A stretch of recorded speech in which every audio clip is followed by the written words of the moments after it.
స్థాయి విద్యను అందించడానికి ప్రభుత్వం కట్టుబడి ఉందని ఆయన తెలిపారు. తెలంగాణ సాధన కోసం వెంకటస్వామి పోరాడిన పోరాటం మరవలేనిదని మంత్రి పొన్నం ప్రభాకర్ పేర్కొన్నారు. మేము ఒక ప్రెస్టీజియస్ ప్రోగ్రామ్ లాంచ్ చేసాం. Young India integrated residential schools అని ఒక్కొక్క స్కూల్ కి 300 కోట్ల ఖర్చుతో English medium education first class to 12th class of global standard.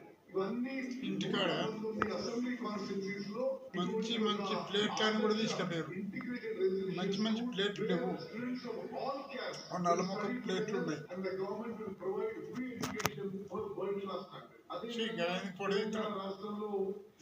Upload చేస్తా, సెల్ ఖరాబ్ అయితే అప్లోడ్ చేస్తా.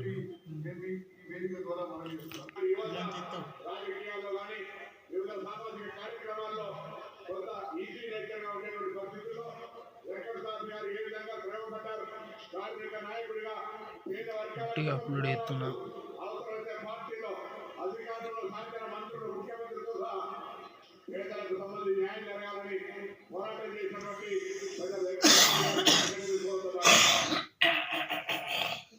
ప్రజలకు మెరుగైన విద్య, వైద్యం అందుబాటులోకి తెస్తూ సామాజిక భద్రత కల్పించడమే ప్రభుత్వ ధ్యేయమని వైద్యారోగ్య శాఖ మంత్రి దామోదర రాజనరసింహ స్పష్టం చేశారు.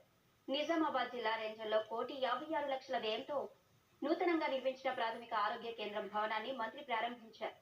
ఆరోగ్య కేంద్రంలో అందుబాటులో ఉన్న వైద్య సదుపాయాలను పరిశీలించారు. అత్యవసర సమయాలలో అన్ని ప్రాంతాల ప్రజలకు ప్రాథమిక చికిత్స అందించాలనే ఉద్దేశంతో రాష్ట్రంలో కొత్తగా 213 అంబులెన్స్లను ప్రారంభించినట్లు గుర్తు చేశారు. అవసరమైన చోట IVF సెంటర్లను సైతం నెలకొల్పుతున్నామని మంత్రి వెల్లడించారు. ప్రజా సంక్షేమమే లక్ష్యంగా ముందుకెళ్తున్న తమ ప్రభుత్వానికి ప్రజలు అండగా నిలవాలని మంత్రి దామోదర కోరారు. పేదవాడికి కావలసింది ప్రమాణంతో కూడిన విద్య, ఆరోగ్య భద్రత, సంక్షేమ పథకం, సోషల్ సెక్యూరిటీ. అయితే గ్రామీణ ప్రాంతాలలో అవసరాన్ని బట్టి ఏరియా హాస్పిటల్స్ గాని, జిల్లా హాస్పిటల్ గాని వైద్య సేవలు అందించాలి. ఆదివాస ప్రాంతాలలో చేయాలి. మొన్ననే 213 అంబులెన్స్లు అమ్మబడి వాహనాలు ఇవ్వడం జరిగింది. అదేవిధంగా రాబోయే కాలంలో అంబులెన్స్లే గాని, సెంటర్సే గాని, ప్రైమరీ హెల్త్ సెంటర్లే గాని, దానికి తోడు ట్రామా సెంటర్లు ఏర్పాటు చేయాలి.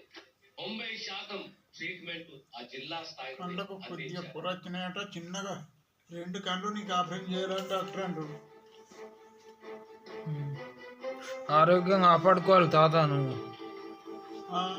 ఆరోగ్యంగా కాపాడుకోవాలంటే వాడు సప్పుడు ఎత్తిరే పైసంతా 1,50,00,000 కొట్టిండు ఏర్పడినమ్మా. దట్టమైన పొగలు వచ్చాయి. ఎంత డబ్బులు కొట్టిండు, రైల్వే స్టేషన్ లో రైలు నిలిపివేశారు. చిప్ప చేతులు పెట్టిండు.